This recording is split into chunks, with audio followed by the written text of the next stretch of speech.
welcome to our deep dive today. Okay. We're going to be exploring something that's been on your mind, I think.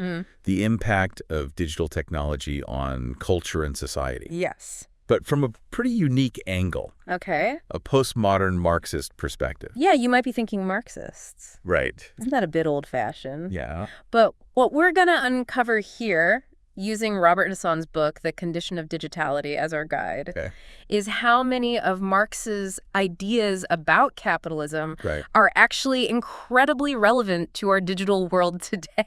Like Marx was ahead of his time, right? Yeah. Hassan brings in a bunch of other thinkers, too. He does. Folks like David Harvey, Jean Baudrillard, even Norbert Wiener. A real mix of perspectives to get us thinking critically about the tech we use every single day. Absolutely. And that's really the mission here.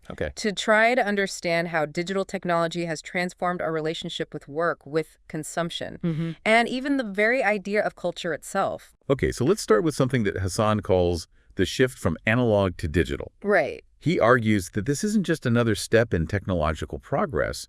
It's a fundamental change in how we interact with the world. Exactly. And to understand this, it might help to think about the difference between a simple tool, like a hammer, which is analog, and your smartphone, which is digital. Got it. So with a hammer, you directly apply force. Right. You see the results. That cause and effect is very clear. Yeah, but with your smartphone, there's this disconnect. You tap the screen, and somehow magically things happen. I'm not really sure how it all works, but I rely on it completely. And that's the key point. Okay. Hassan argues that this digital magic has led to a kind of alienation. We've become so reliant on these black boxes, these devices, that we don't fully understand, that we've lost touch with the actual processes behind them. It's like we're constantly interacting with this digital layer that sits between us and the real world. That's fascinating, but also a little unsettling, right? It is. And to grasp how we got here, Hassan points us back to the Jacquard loom.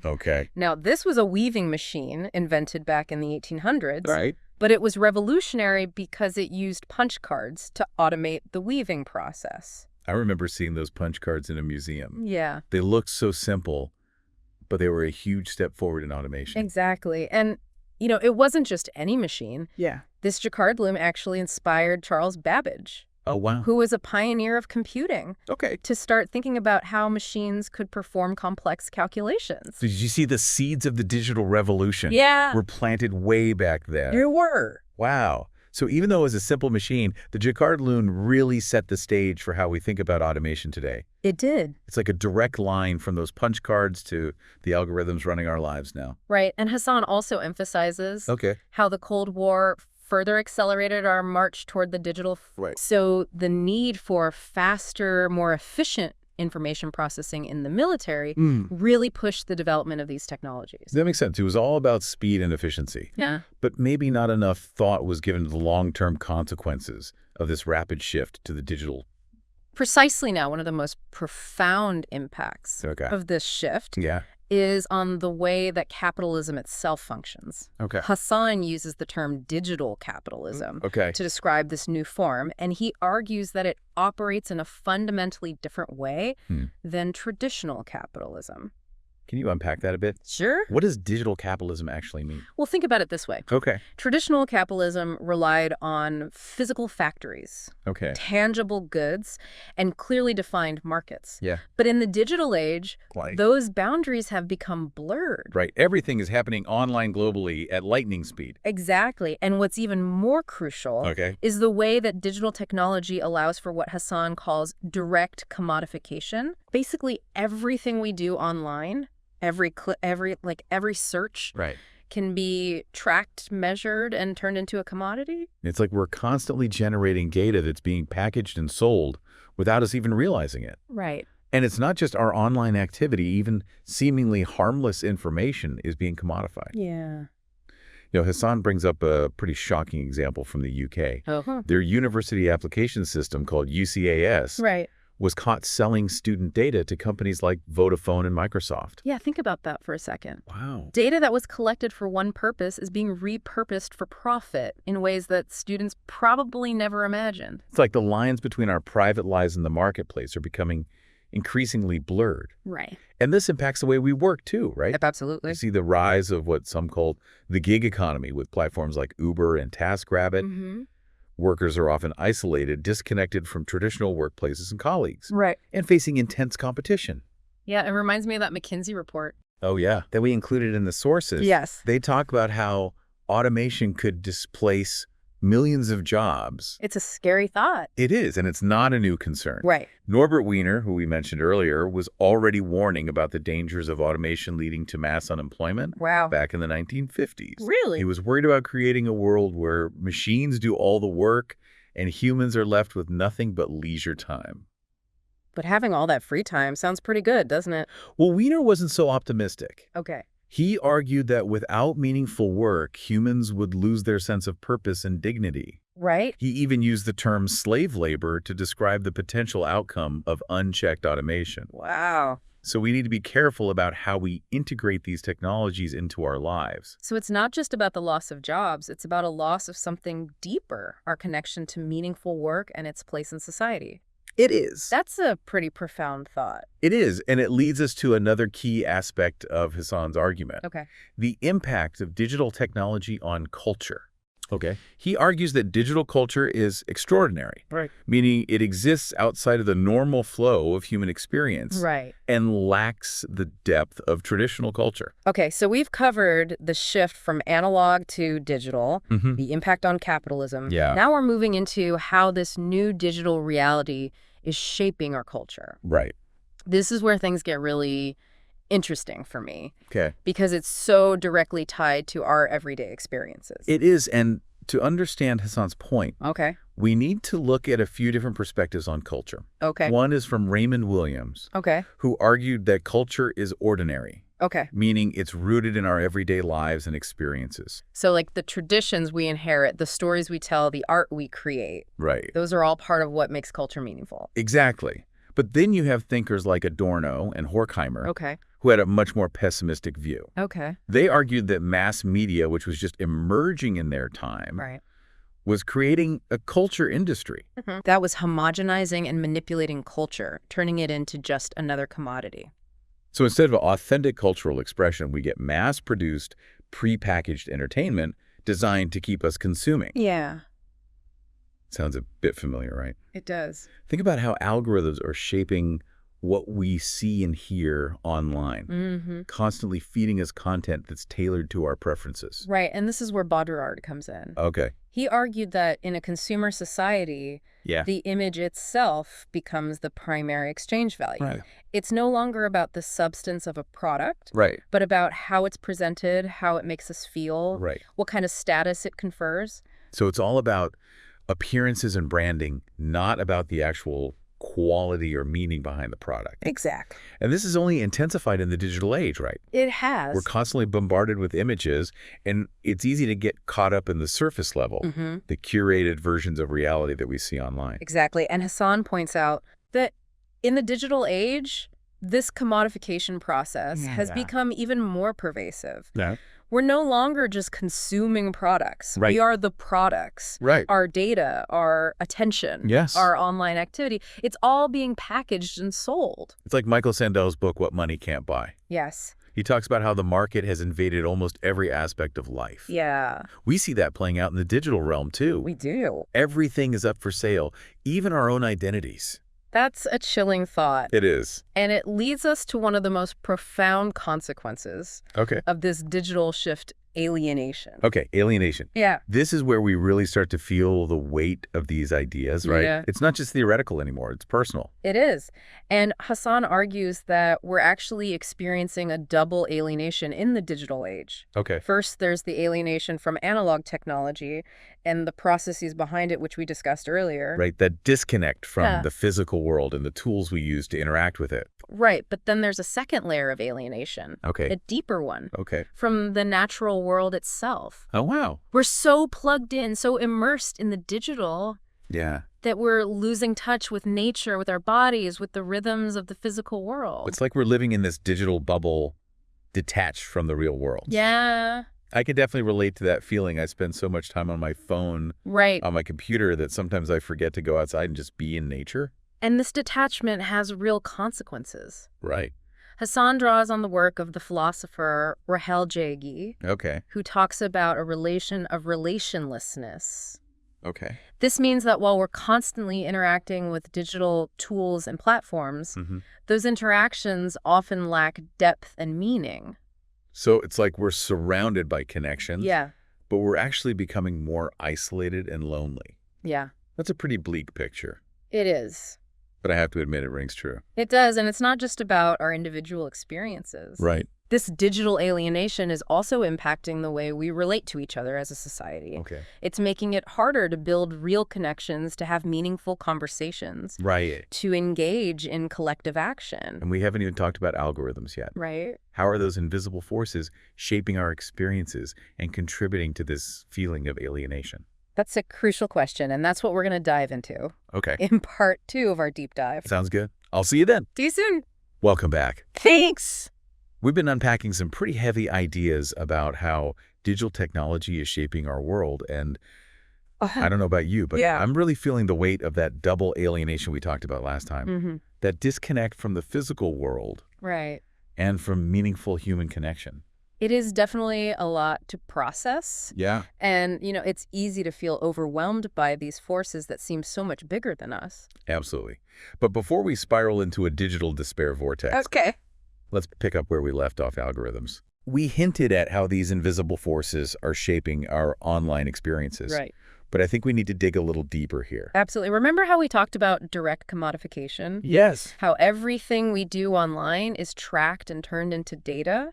Well, algorithms are the engines that drive that process. Okay. They're constantly analyzing our data, trying to predict our behavior, and shaping what we see and experience online. So it's like those personalized recommendations you get on Amazon or Netflix. Right.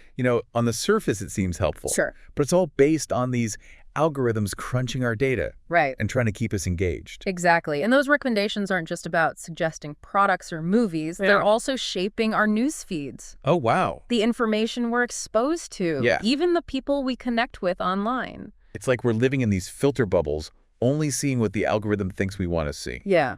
That doesn't sound very healthy for a democracy, does it? It's a valid concern. And, it's not just about the content itself. Right. It's also about the way it's presented. Okay. So algorithms are designed to optimize for engagement.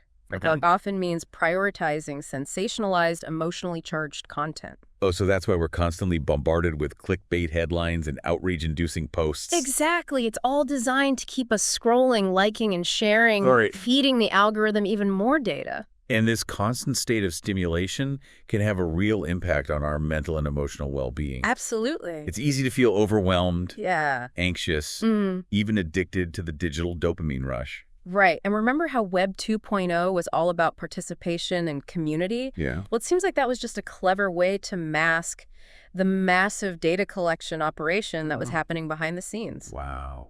That's a key insight from Hassan. Okay.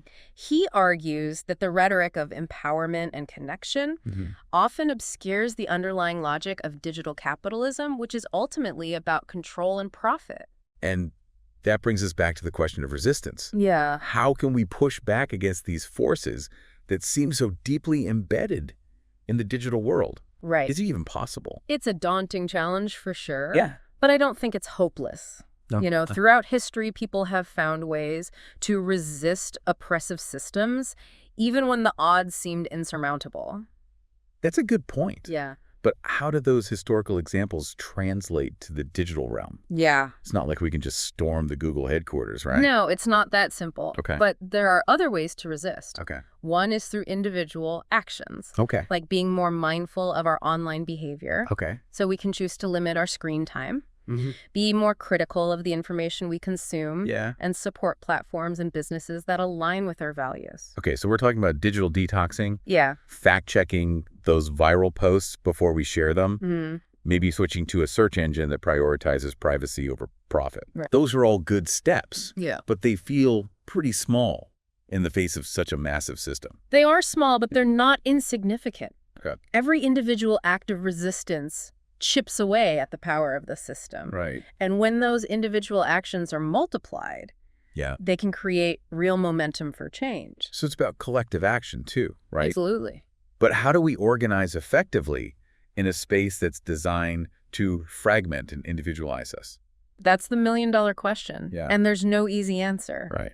But there are promising examples emerging. Okay. Like what? Well, think about the open source software movement. Okay. It's a decentralized, collaborative approach to technology development, Right. challenging the dominance of corporate control. That's a great example. Instead of relying on proprietary software controlled by big tech companies, Yeah. people are coming together to create and share code freely. Right. It's like a digital commons owned and governed by the community. Exactly. And there are other movements emerging that are using digital tools to organize and mobilize for social change. Okay. Think about the Me Too movement or the Black Lives Matter movement. Right. They both use social media platforms to amplify their voices, Mm-hmm. build solidarity, and demand justice. So instead of just consuming jobs, we become creators and collaborators. Yeah. Using digital platforms to challenge the status quo. Right. And build a more just and equitable world. That's the idea. And it's not just about online activism. It's about bridging the digital-physical divide, Okay. using technology to connect with people in the real world, build communities, and organize for offline action. We need to remember that the digital world is not separate from the real world. It's just another space where we can connect, organize, and fight for the future we want. Right. And it's not just about resisting the negative aspects of digital technology. Right. It's also about reclaiming technology for good. Yeah. Using it to create art, build community, and connect with nature in new ways. That's a really important point. Yeah. It's easy to get caught up in the doom and gloom. Right. But there's so much potential for positive change, too. Absolutely. Think about the rise of digital art forms. Yeah. The ways technology is being used to connect people across cultures. Mm-hmm. The potential for virtual reality to create immersive experiences that foster empathy and understanding. It's like we're at a crossroads. Yeah. We can continue down the path of digital alienation. Right. Or we can choose a different direction, one that prioritizes human connection, creativity, and well-being. And that choice is ours to make. It is. It's not going to be easy. Right. But I believe we have the power to shape the digital future we want. That's a hopeful message. Yeah. But before we get too carried away with revolutionary fervor, Okay. I think it would be helpful to ground these ideas in some concrete examples. Sure. So in part 3 of our deep dive, Okay. we'll explore some real-world initiatives and movements that are pushing back against digital alienation and building a more human-centered digital future. Sounds good. I'll see you then. See you soon. All right. We're back for the final part of our deep dive. Yeah. And it's time to shift gears a bit. Okay. We've covered a lot of ground. Yeah. From the historical roots of the digital revolution to the profound impact it's having on capitalism and culture. Right. And, let's be honest. It can all feel pretty overwhelming at times. It's true. We've explored some pretty heavy concepts like digital alienation, the power of algorithms, and it's easy to get caught up in the doom and gloom. Totally. But remember at the end of last time we talked about hope? We did. We talked about the possibility of reclaiming technology for good. Yeah. Shaping a digital future that prioritizes human connection and well-being. Right. And in this last part, we're going to explore what that actually looks like in practice. Yeah, we're going to dive into some real-world examples of people and organizations who are pushing back against the tide, resisting the negative forces of digital technology, and building a more human-centered digital world. Okay, let's start with something that's been gaining a lot of traction lately. Okay. The digital detox. Yeah. Taking breaks from social media, turning off notifications, even ditching your smartphone for a while. It might seem like a small act of rebellion. Yeah. But it's actually a pretty powerful statement. It is, because what you're essentially doing is reclaiming your time and attention. Right. Two of the most valuable commodities in the digital age. Exactly. You're saying, I'm not going to let these platforms dictate my every waking moment. Right. I'm going to choose how and when I engage with technology. It's like drawing a line in the sand. Yeah. Saying enough is enough. Exactly. And it's not just about individual actions either. Right. There are organizations out there that are advocating for a more humane approach to technology. Yeah. Pushing for digital well-being and promoting ethical design practices. Absolutely. One organization that comes to mind is the Center for Humane Technology.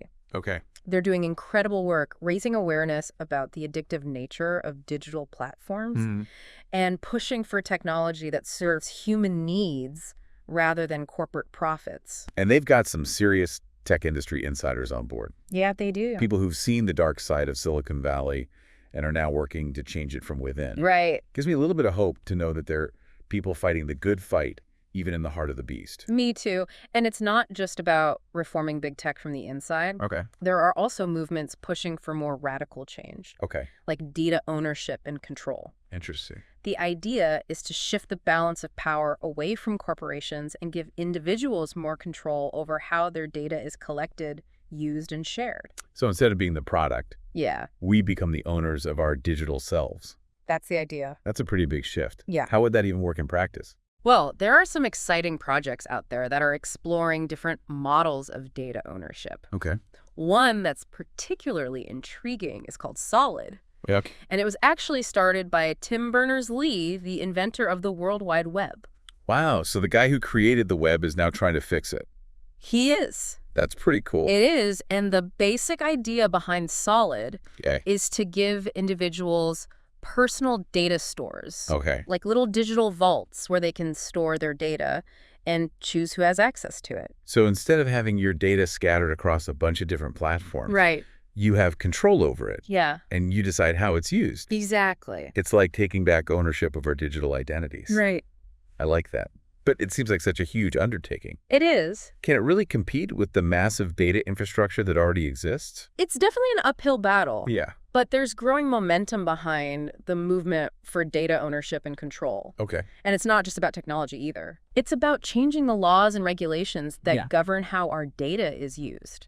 It's about reclaiming our digital rights. Exactly. And I think that's a really important point. It is. We need to remember that we have rights in the digital world just like we do in the physical world. Absolutely. And those rights need to be protected. Yeah. But it's not just about legal battles and technological solutions. Right. There's also a role for art and creativity in resisting digital alienation. Oh, I love that. Yeah. So we're talking about using art to critique the digital world. Yeah. To expose its flaws and spark conversations about how we could do things differently. Exactly. There are so many artists, writers, and musicians who are using their creativity to explore the complex relationship between humans and technology, to challenge the dominant narratives, and to inspire us to think outside the box. Do you have any favorite examples? Sure. One artist who comes to mind is James Bridle. Okay. He uses art and writing to explore the darker side of artificial intelligence and automation, raising some really important ethical questions about the technologies we're creating. His work is both fascinating and unsettling, which I think is essential for prompting critical reflection. Might have to check him out. And what about writers? Any sci-fi authors who are grappling with these themes? Definitely Cory Doctorow is one who comes to mind. Okay. He's a science fiction writer and activist who's deeply engaged with issues of digital rights and open source technology. Okay. His stories often explore the potential for technology to empower individuals and communities. But he also doesn't shy away from the dangers of unchecked corporate power and surveillance. It sounds like he's using fiction to imagine a different kind of digital future.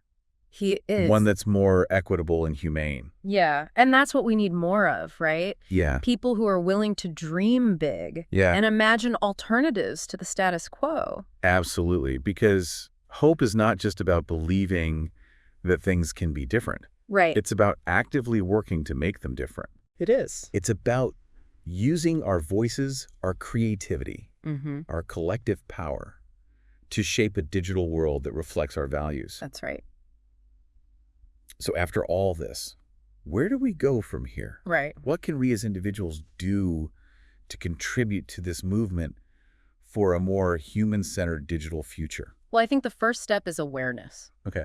We need to be aware of the ways digital technology is shaping our lives, both for good and for ill. Right. We need to be critical of the information we consume, mindful of our online behavior, and intentional about the technologies we choose to embrace. So it's about educating ourselves, being more discerning consumers. Yes. And making conscious choices about how we interact with the digital world. Exactly. And it's also about connection. Okay. We need to connect with others who share our concerns, build communities of support, and work together to advocate for change. It's about realizing that we're not alone in this. Right. There are countless individuals and organizations out there who are fighting for a better digital future. And when we join forces, our voices become amplified and our impact is multiplied. And ultimately, I think it comes down to a fundamental question. Okay. What kind of world do we want to live in? Right.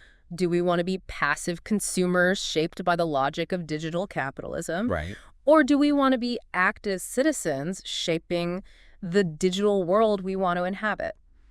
That's a powerful question.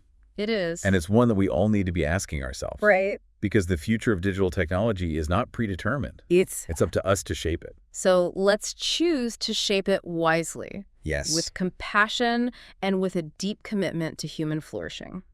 That's a beautiful note to end on. Thank you.